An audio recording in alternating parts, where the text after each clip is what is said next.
Hare Krishna, welcome everyone. Good to see you all. Hare So Krishna, Prabhu. tonight, Hare Krishna. So tonight we will continue with our study of Bhagavad Gita as it is by His Divine Grace A.C. Bhaktivedanta Swami Prabhupada, the founder of ISKCON. And tonight we will continue, we will finish chapter 1 of the Bhagavad Gita.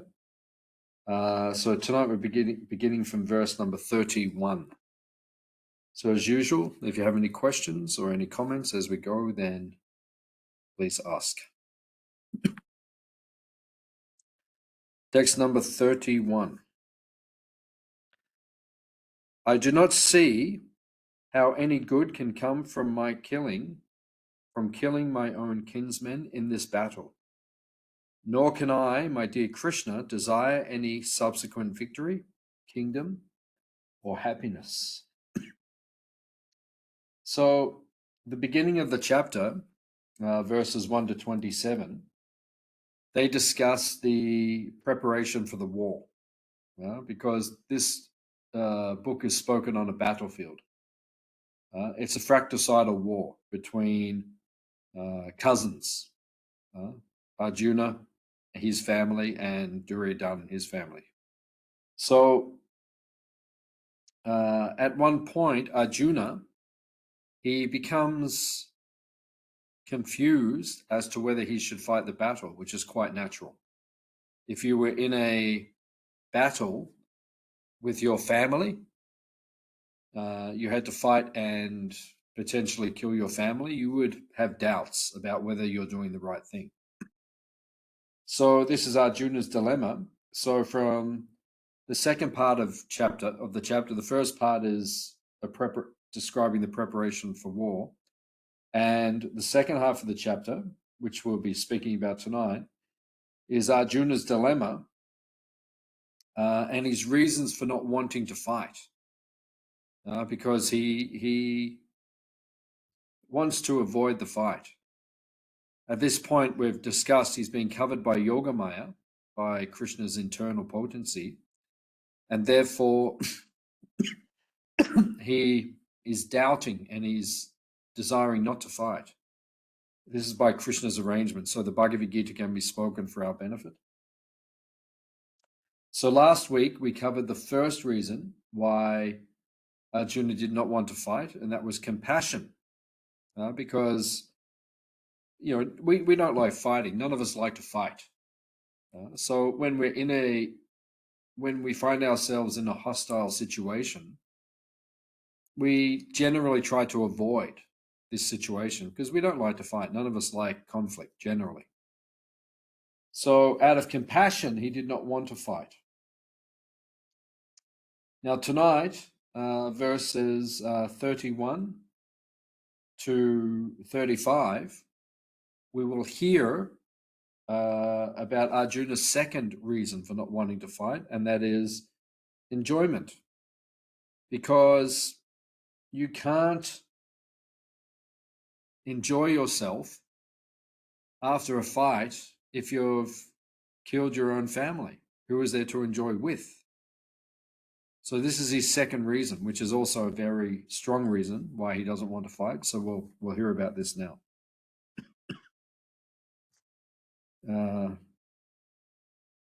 Text number 31. I do not see how any good can come from killing my own kinsmen in this battle. Nor can I, my dear Krishna, desire any subsequent victory, kingdom, or happiness. So he doesn't want to fight the battle, which is, a very powerful argument that he doesn't want to fight the battle. Because how can you enjoy something when everyone else is dead? So therefore, he's giving this very strong argument. And then he says in text 32 to 35, O Govinda, of what avail to us are a kingdom, happiness, or even life itself, when all those for whom we may desire them are now arrayed on this battlefield. O Madhusudan, when teachers, fathers, sons, grandfathers, maternal uncles, fathers-in-law, grandsons, brothers-in-law, and other relatives are ready to give up their lives and properties and are standing before me, why should I wish to kill them, even though they might otherwise kill me? O maintainer of all living entities, I am not prepared to fight with them, even in exchange for the three worlds. Let alone this earth, what pleasure will we derive from killing the sons of Dhritarashtra? So these are his reasons for not wanting to fight. Now, the next reason, we actually discussed this reason last week, but the next reason from text 37 to 43, he speaks about the destruction of the family.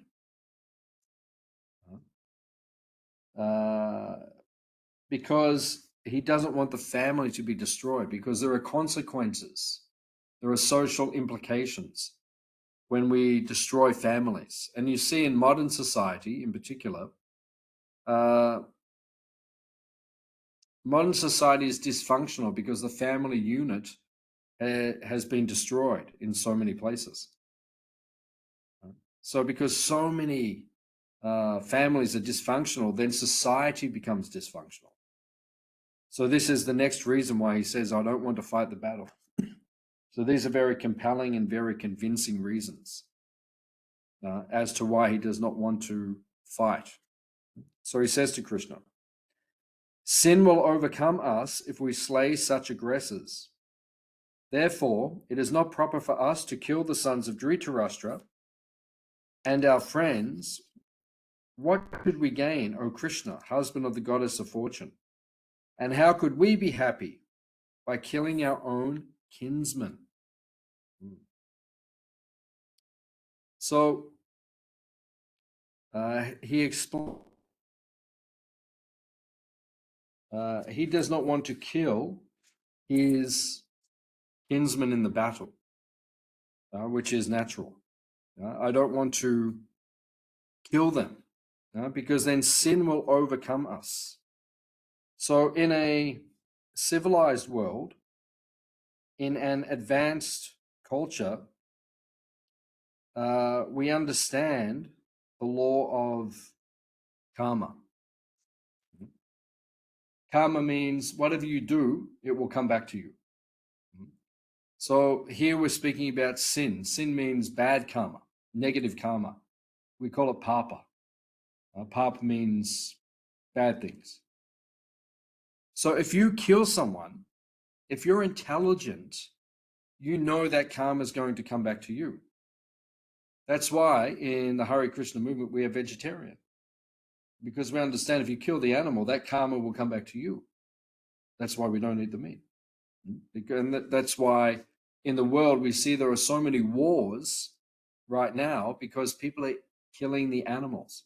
If you kill the animals, then that karma will come back to you. So he says, I don't want to incur sin. This is natural. This is a very strong argument, and this is a natural argument for anyone who is practicing a genuine spiritual path. They don't want to create bad karma. So he's saying, I don't want to create bad karma. I want to avoid that. So he is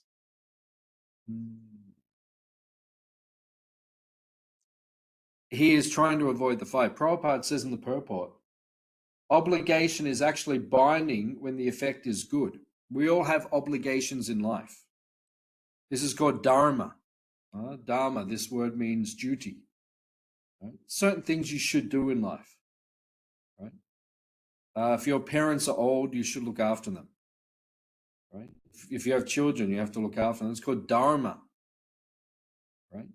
That means proper activity, proper action. So Prabhupada says, obligation is actually binding when the effect is good. So if something is good, then you should do it. But then Prabhupada says, but when the effect is otherwise, then no one can be bound. So in other words, if we know by the information given to us in the ancient teachings, in the Shastra, if we know something is bad, then you're not bound to do it. You have to avoid it at any cost. Like for ourselves, we won't eat meat, right? Even if we're in a difficult situation, we won't eat meat, right?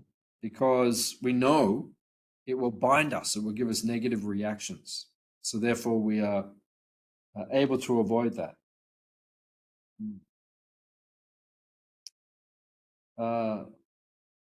So he is in a difficult situation. Prabhupada explains that there are 6 types of aggressors in the purport. Prabhupada explains. In other words, it is mentioned there are 6 types of aggressors, that if these people are being aggressive to you, you are permitted to retaliate with violence.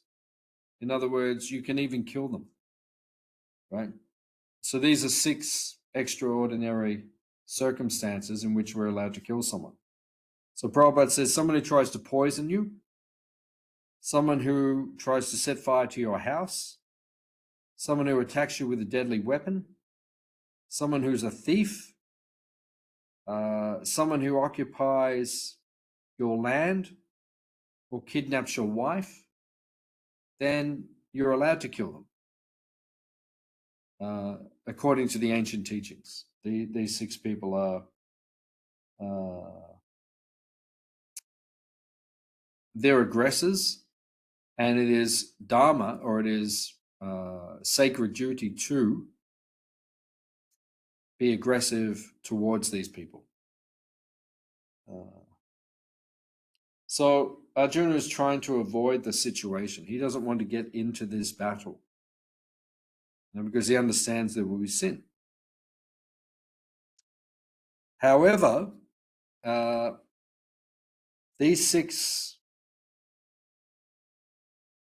transgressions, trying to poison someone, set fire to the house, attack them with weapons, steal, occupy their land, and kidnap their wife, all 6 of these things were done to Yudhishthira, Arjuna, and the Pandavas. Therefore, it was not sinful for them to fight this battle. Even though Arjuna is saying, it is sinful, I don't want to fight. Actually, it's not sinful for him because his cousins were aggressive towards him in all of these 6 ways. So even though he is feeling he doesn't want to fight, actually he is permitted to fight, and there will be no reaction if he does fight.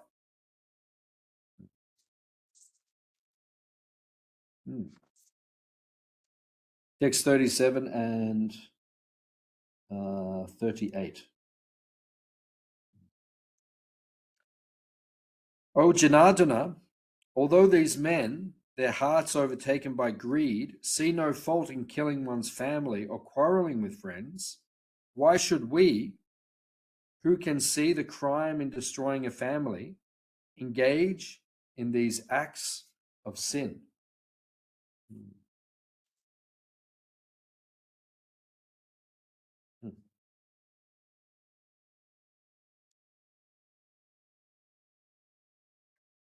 So a devotee understands that although these people are doing the wrong thing towards me, I don't feel I want to do the wrong thing towards them.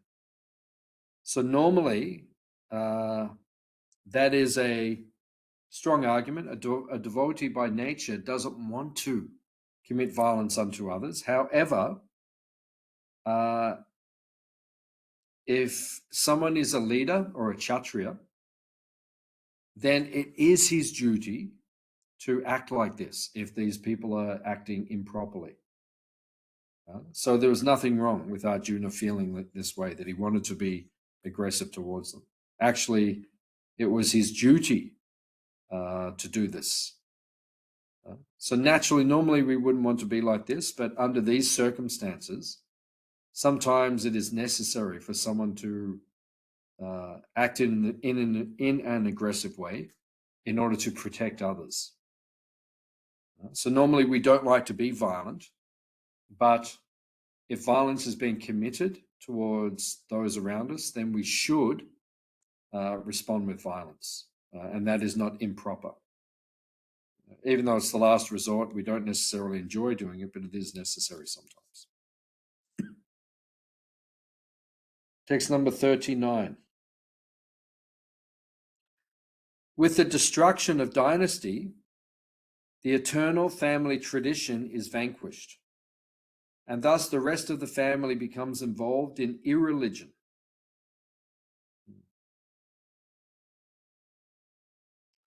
So Prabhupada explains in the purport that on the death of elder members, family traditions of purification may stop, and the remaining members may develop irreligious habits and lose their chance for salvation. Therefore, for no purpose should the elder members of the family be slain. So this is a very strong argument. We have to protect the elder people in the family, the grandparents and so forth, because they have wisdom, at least traditionally. Maybe these days that is becoming less apparent. Maybe these days the grandparents aren't very wise. They're just materialistic.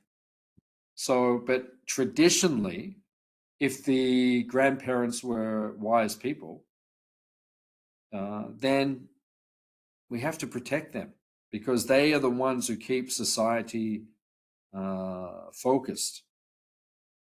That's one of the problems we have in the modern world, that the elderly people are not qualified.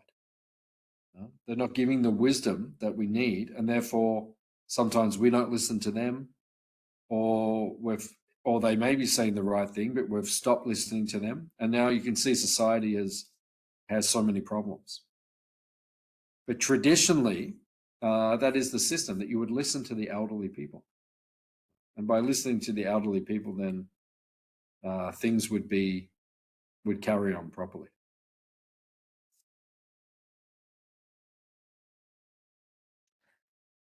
Text number 40. When irreligion is prominent in the family or Krishna, the women of the family become polluted, and from the degradation of womanhood, O descendant of Vrishni, comes unwanted progeny. So Prabhupada explains in the purport that the Varnashram religious principles were so designed that the good population would prevail in society for the general spiritual progress of state and community. Such population depends on the chastity and faithfulness of its womanhood. So this all ties in that this is a battle, and traditionally in the battle, the men would go to war, right? In this war, traditionally men would go and fight. Now Arjuna is arguing that, and it's a strong point, that if we kill all the men, who's going to protect the women? And if the women are not protected, then what will happen? Men who are not good men, they will pollute and corrupt the women, right? And then we're not going to have a good society, because you're going to have children born who are not born in a caring situation, and therefore society will go down very quickly. So this is another argument. So he's giving all these social arguments why we should not fight the battle. The elders will be killed. The family members will be killed. The men will be killed. The women won't be protected. Right? So he's giving very strong arguments as why he should not fight the battle. And Krishna rejects all of the arguments. This is the interesting point. Because Krishna wants to establish the highest principle of religion. What is the highest principle? The highest principle is surrender unto him, surrender unto Krishna. We should serve God above all other circumstances. So he is saying, no, Arjuna, you should fight. Even though there is risk that problems will be caused after the war. But if we keep this government or these impious kings in power, then it will become very difficult to fight. It'll become very difficult to rule the kingdom. So he's giving very strong reasons, Arjuna, but then Krishna ultimately he rejects these reasons. And he says, no, we should still fight the battle based on putting the right king who will give the most benefit to the kingdom into the on the throne. So he's giving these very strong reasons, and Krishna is still wants him to fight the battle. Text number 41. An increase of unwanted population causes hellish life, both for the family and for those who destroy the family tradition. The ancestors of such corrupt families fall down because the performances for offering them food and water are entirely stopped.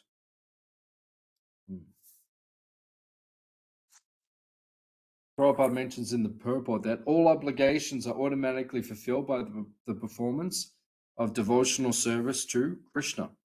This is an important point because in this traditional ancient civilization, when your family members pass away, you do sacrificial activities or you perform certain sacrifices for their benefit.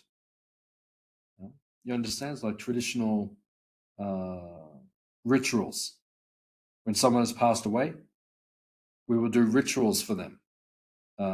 It will say to benefit their soul. That makes sense?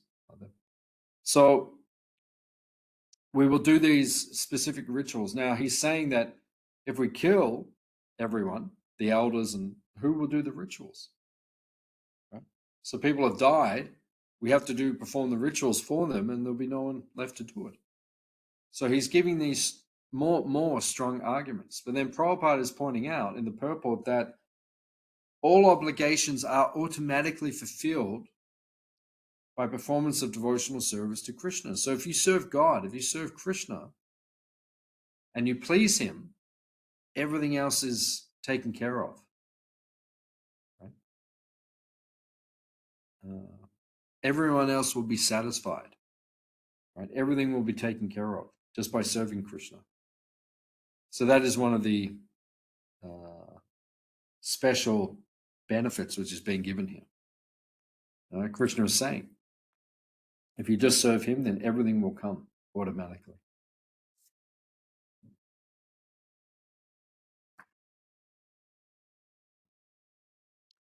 Then text number 42. By the evil deeds of those who destroy the family tradition and thus give rise to unwanted children, all kinds of community projects and family welfare activities are devastated.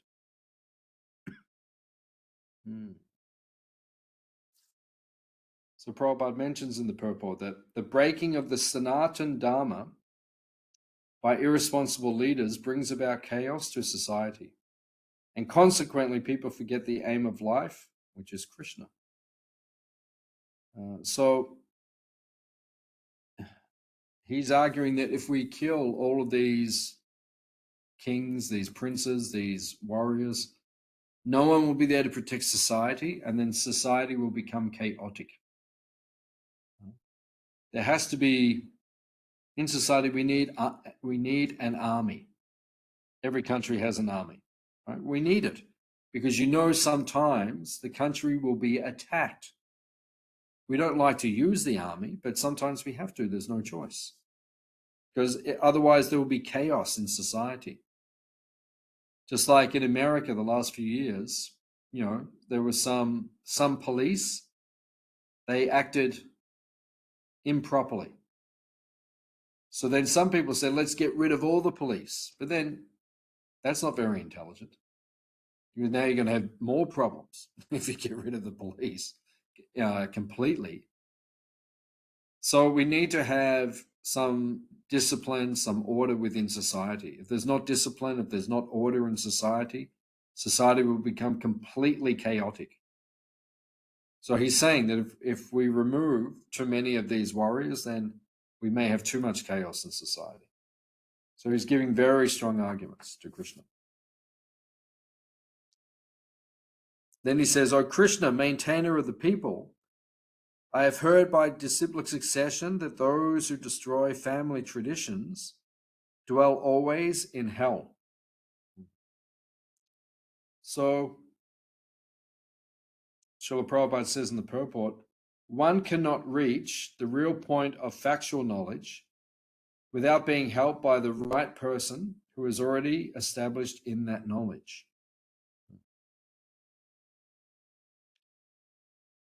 So,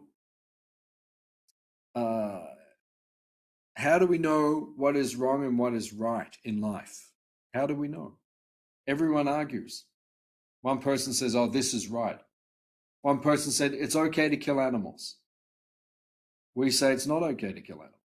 So who's right? It's an important question. Who is right? We say that the ancient teachings are right because they're given by God himself, by Krishna himself. So that is the authority. Otherwise, everyone, it's all arbitrary in society. One person has an opinion, another person has another opinion. Who is right?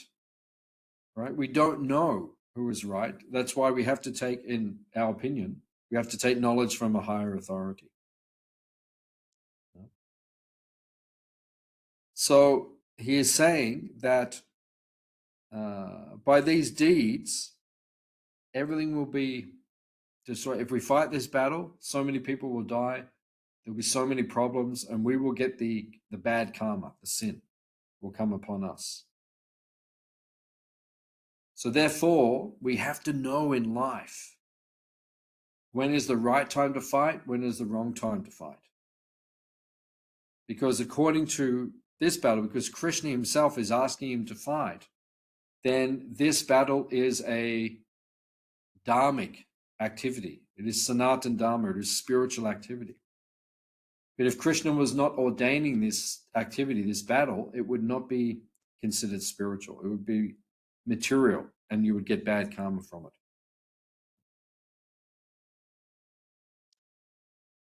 So that was the third reason from verses 37 to 43. The first reason Arjuna says he doesn't want to fight is because of compassion. The second reason is there's no enjoyment. What happiness will we get if we kill everyone? The third reason is it will destroy the family. Society will be in a very difficult situation if we destroy everyone. Now, the fourth reason is sinful reactions, that we will get very bad karma if we do this, if we fight in this battle. Alas, how strange it is that we are preparing to commit greatly sinful acts, driven by the desire to enjoy royal happiness. We are intent on killing our own kinsmen. Better for me if the sons of Dhritarashtra, weapons in hand, were to kill me unarmed and unresisting on the battlefield. So Prabhupada mentions that driven by selfish motives, one is inclined to sinful acts. But a saintly person a devotee of the Lord is always conscious of moral principles and therefore takes care to avoid such activities. And then Prabhupada says, it is the symptom of a great devotee of the Lord to be soft-hearted. So in other words, the devotee does not want to fight. He doesn't want to incur bad karma. So these are important considerations. And this shows that we always need, in our tradition, we have guru. Like you see the picture of our guru. Why do we have guru? Because then you know what to do. Because you can always ask your guru what should be done. Otherwise, people don't know what to do. They're not sure. Oh, should I do this? Should I do that? Half the people do one thing, half the people do another thing. No one knows what is right. Therefore, you need direction in life.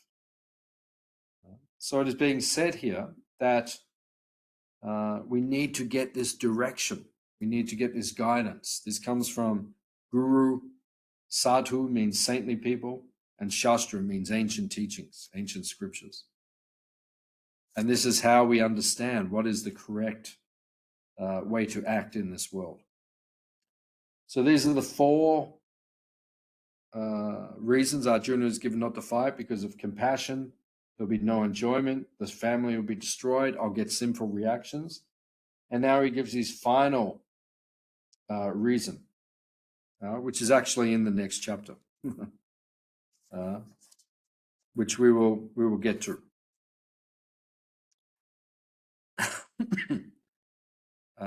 Text number 46. Sanjaya said, Arjuna, having thus spoken on the battlefield, cast aside his bow and arrows and sat down on the chariot, his mind overwhelmed with grief. So,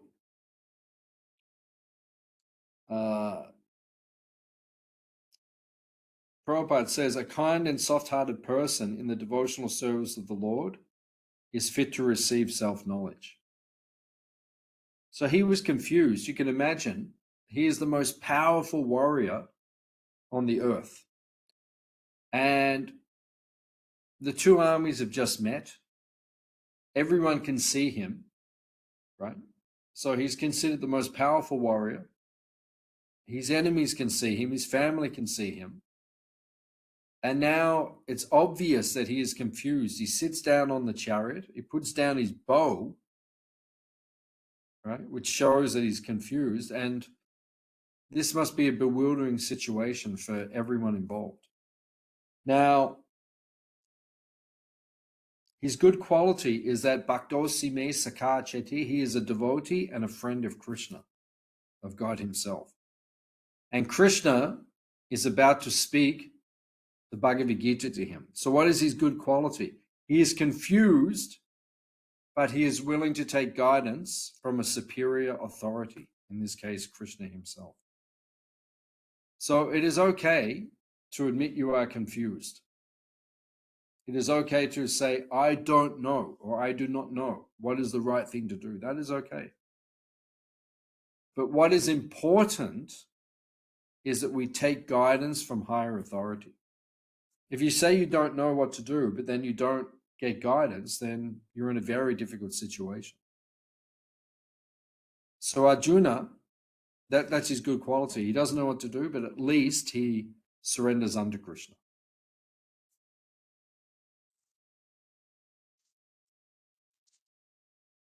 So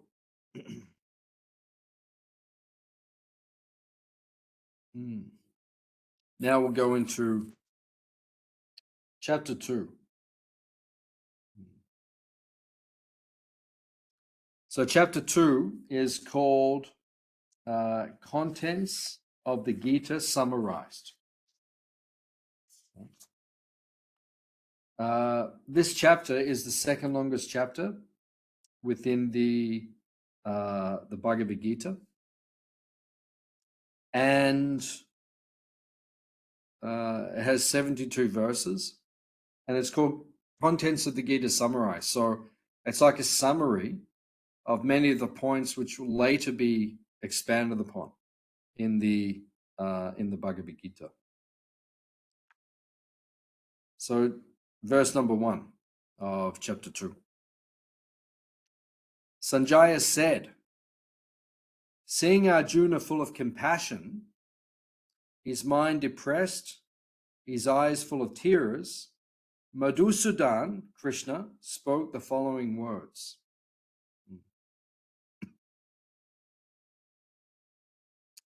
So, Prabhupada writes in the purport that material compassion, lamentation, and tears are all signs of ignorance of the real self. Compassion for the eternal soul is self-realization. So, what is the entire message of the Bhagavad Gita? If we listen to Prabhupada's lectures and his instructions when it comes to the Bhagavad Gita, probably the main point that Prabhupada drives home continuously is that you are not the body. Right? The body is just temporary. Right? We are not man or woman. That is just temporary. We are the soul. We are not Italian or Australian. That is temporary. Right? We are not human resource officer or Hare Krishna monk. All of these things are temporary designations. Jivera Srupahoy Krishnera Nichadas. Our eternal occupational position is that we are Krishna's eternal servant. We are the soul. We are Jivatma. So when we have material compassion or lamentation and tears, these are all signs of ignorance of our real self. It means we don't understand who we really are. So therefore, that is why Krishna is about to correct Arjuna, although he's giving very convincing and very strong arguments as to why he should not fight this battle. Krishna is about to lift him above all of these considerations by putting him on the spiritual platform. And that is the message of the Bhagavad Gita, to bring us onto the spiritual platform.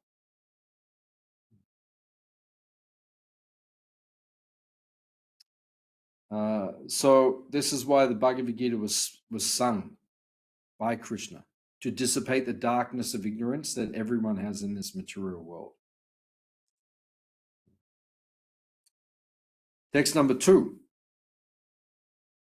The Supreme Personality of Godhead said, my dear Arjuna, how have these impurities come upon you? They are not at all befitting a man who knows the value of life. They lead not to higher planets, but to infamy. So Prabhupada says in the purport that deviation from duty does not help one progress in spiritual life, nor does it even give one the opportunity to become famous in this world.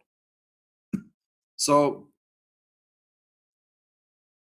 one has to perform one's spiritual duty, right? As Prabhupada pointed out in the previous chapter, he quoted the Bhagavatam, that we all have obligations, we all have duty to perform in this world. But the highest duty, which supersedes and overrides everything, is our service to God, to Krishna. Right? This has to be, this must be uncompromised under all circumstances. Right? We cannot compromise our duty to Krishna, our service to Krishna. Right? There may be so many other duties we have in this world, but all of them can be set aside for our service to Krishna. So it has been pointed out here that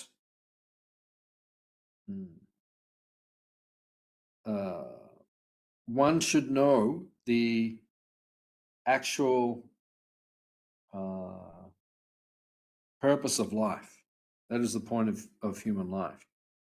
And here Krishna is speaking. It says Sri Bhagavan Vacha. This is the Supreme Lord himself speaking, the supreme authority.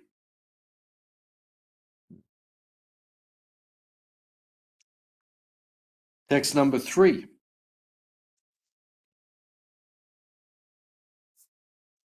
O son of Prita, do not yield to this degrading impotence. It does not become you. Give up such petty weakness of heart and arise, O chastiser of the enemy. So, normally, we are non-violent. We don't like violence, right? We don't like to fight. We don't like to harm others. But if someone is being aggressive unnecessarily, it is our duty to defend other people. So therefore, we are not whimsical when it comes to defending people, and especially devotees of Krishna. We are not whimsical when it comes to this. You know, if we need to defend them, we will defend them. Right? So normally, so-called violence should be given up by persons under the direct guidance of Krishna. But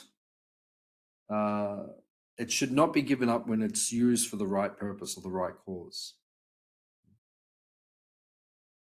So this is why Krishna is inciting Arjuna to fight, to perform his duty, to fight the battle, to establish Yudhishthira as the king, as the emperor, so that Dharma will prevail on the earth.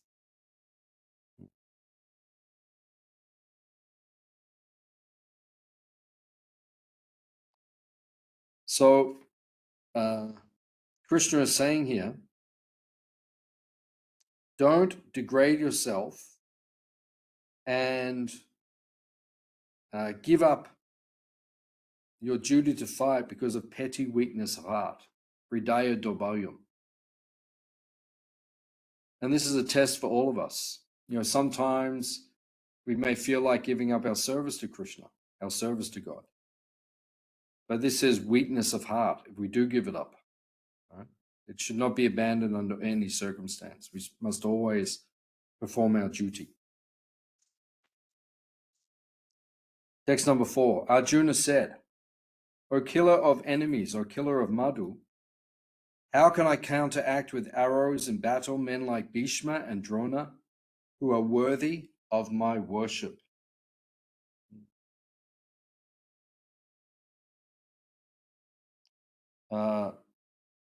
Prabhupada points out that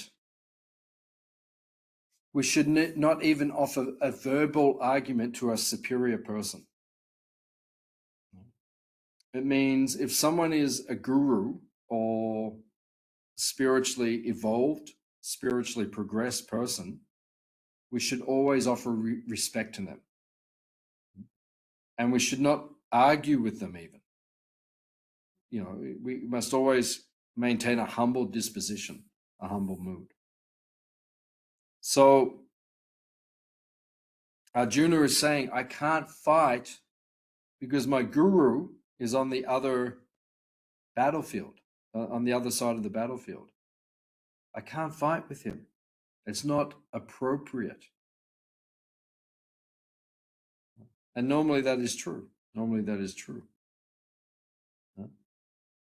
But Krishna is pointing out to Arjuna, the highest principle is to follow the directions of God himself, of Krishna himself. So even if that means you have to fight with your guru, right? If you're doing it for the right cause, because in this situation, the guru had sided with the evil-minded sons of Dhritarashtra.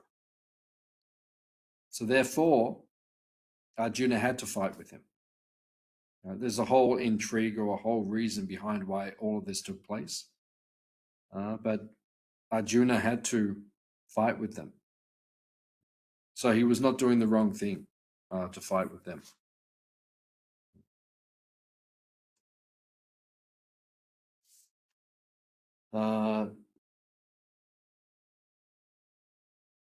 Text number 5. It would be better to live in this world by begging than to live at the cost of the lives. It would be better to live in this world by begging than to live at the cost of the lives of great souls who are my teachers. Even though desiring worldly gain, they are superiors. If they are killed, everything we enjoy will be tainted with blood. So once again, this is the same argument Arjuna is giving in chapter 1. The fourth reason is that if he fights, he will get sinful reactions. He will get bad karma, negative karma. So he does not want to fight in this particular circumstance. So he's giving very convincing arguments.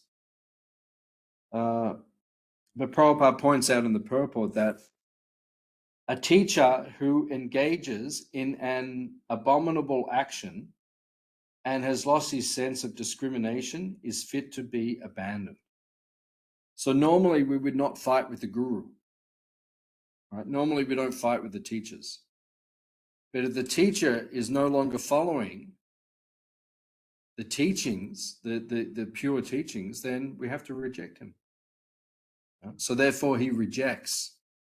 Krishna says, no, they have sided with the evil sons of Dhritarashtra. So therefore, even though he was your guru or is your guru, he has made his choice, right? He's not actually following the pure teachings of Krishna at this point in time. Therefore, you may. So that's why we need a guru, so that we can understand all of these intricacies. Text number 6. Nor do we know which is better, conquering them or being conquered by them. If we killed the sons of Dhritarashtra, we should not care to live.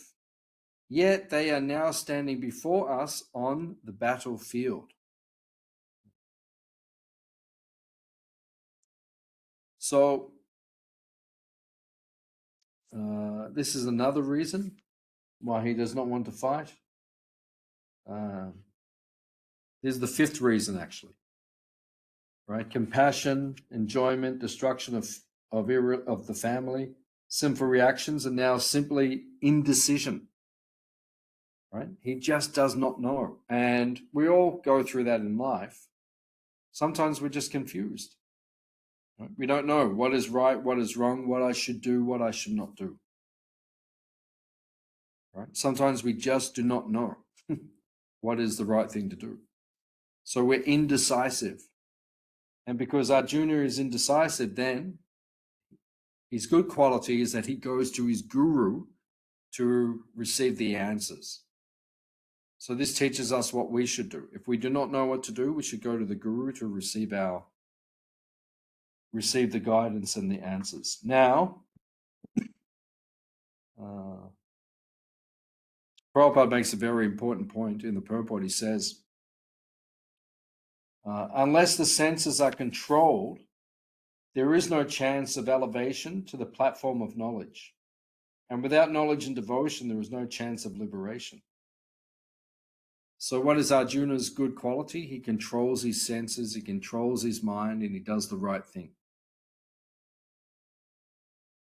That is Arjuna's good quality. And that's something we have to learn. We have to learn to control our mind and our senses. Because people in this world don't have control. Right? Their mind is not in control, their senses are not under control. And if you don't have control of the mind and senses, you can't progress in spiritual life. You can't make the right decisions.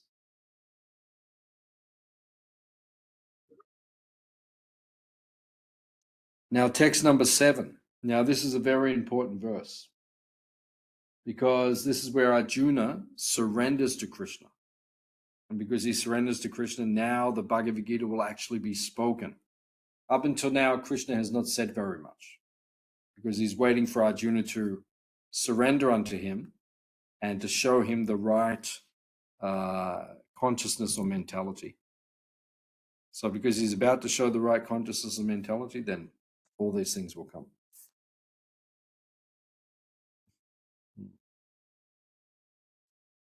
Now I am confused about my duty and have lost all composure because of miserly weakness. In this condition, I am asking you to tell me for certain what is best for me. Now I am your disciple and a soul surrendered unto you. Please instruct me.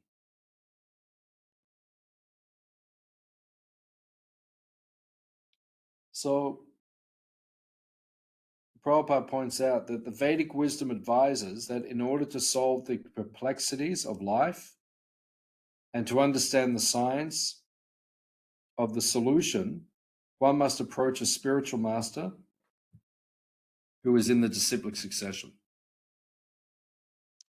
Shishasteham satimam tvam prapanam. Right? Arjuna says, I am your disciple. I am a soul surrendered unto you. Please instruct me. He wants to be instructed by Krishna.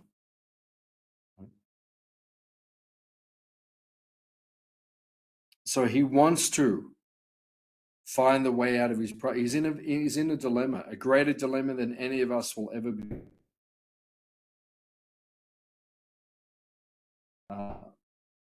Although he's in this great dilemma, he says to Krishna, I'm your disciple, I'm surrendered unto you, please instruct me.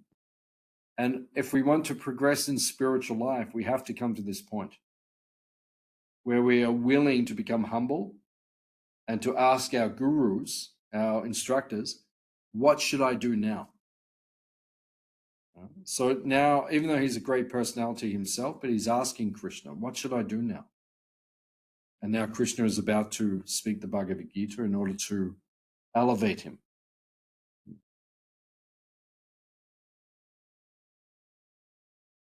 So Prabhupada says, the Vedic wisdom advises that in order to solve the perplexities of life, one has to approach a spiritual master.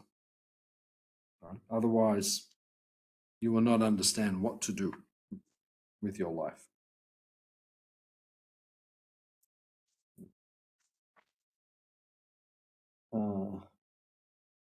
Text number 8. I can find no means to drive away this grief, which is drying up my senses.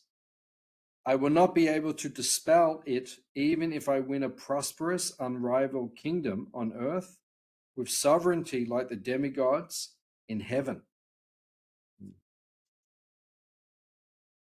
So, once again, he's giving this second argument that he used in the previous chapter. What's the use of fighting? I won't be able to enjoy. Right? Even if I win this kingdom, all my family it will be dead. How can I enjoy myself? So he's giving these very powerful arguments to Krishna. And then Prabhupada says in the purport that one can achieve real happiness only if one consults Krishna or the Bhagavad Gita and Srimad Bhagavatam, which constitute the science of Krishna, through the bona fide representatives of Krishna, the man in Krishna consciousness. Text number 9. Sanjaya said, having spoken thus, Arjuna, chastiser of enemies, told Krishna, Govinda, I shall not fight, and fell silent. So Prabhupada says, one who surrenders unto the spiritual master as a disciple will soon be freed from the false lamentation and will be enlightened with Krishna consciousness. So he is asking him, please give me instruction. Please give me guidance at this point in time. And text number 10. O descendant of Bharata, At that time, Krishna, smiling in the midst of both of the armies, spoke the following words to the grief-stricken Arjuna.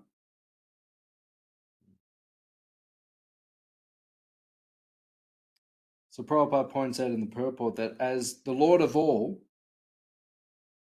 Krishna is always in the superior position as the master of everyone, yet the Lord agrees to be a friend, a son, or a lover for a devotee who wants him in such a role. So Krishna is smiling. Why is Krishna smiling? Because he is God. God is not affected by even when he comes into the world, he's not affected by the mundane goings on in this world. Therefore, Krishna is smiling, and he is about to give Arjuna the solution to all of his problems.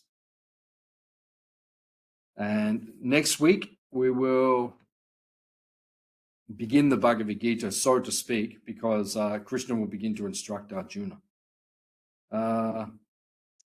Manju, I noticed you just came on from up there. We're on daylight savings. So we started 1 hour ago. So we're just finishing the class.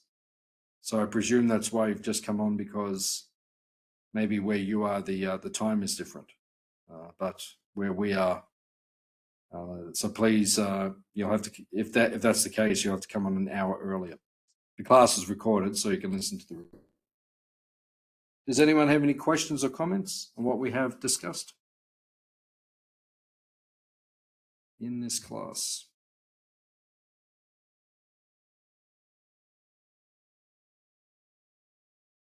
Okay. So I'll see you next week. Srila Prabhupada Ki Jai. Hare Krishna. Thank you for coming.